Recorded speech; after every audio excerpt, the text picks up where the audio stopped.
Баршаға сәлем, сіздермен Ұлжан. Бүгін сіздермен бір жасағаннан мінсіз болып шығатын ең оңай сметаник пирогының рецептісімен бөлісетін боламын. Видеоны соңына дейін көріңіздер. Бізге ең бірінші електен өткізілген ұнымызды ыдысымызға салып алатын боламыз. Сосын қамыр қопсытқышымызды және де қантымызды салып, осылай араластырып, үстінен майымызды салып, крошка дайындайтын боламыз.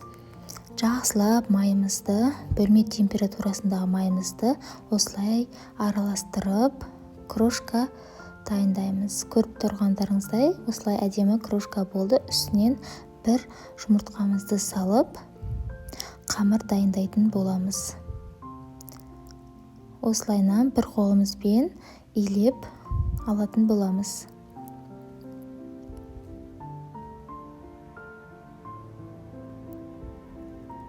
Қамырымызды осылай илеп болғаннан соң тоңазытқышқа 20 минутқа жіберетін боламыз.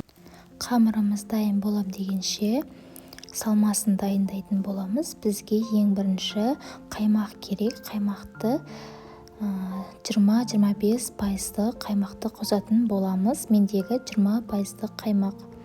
Қаймағымыздың үстіне осылай қантымызды дәміне қарай қосамыз. Оның үстіне 4 жұмыртқа қосатын боламыз.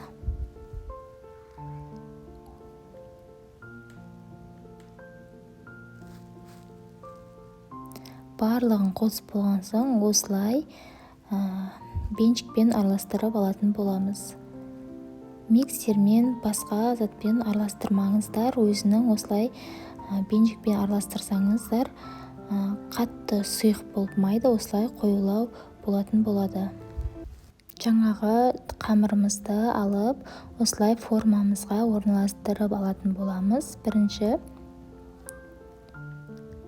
осылай әдемілеп орналастырып шығатын боламыз. Бір тегіс етіп орналастырыңыздар.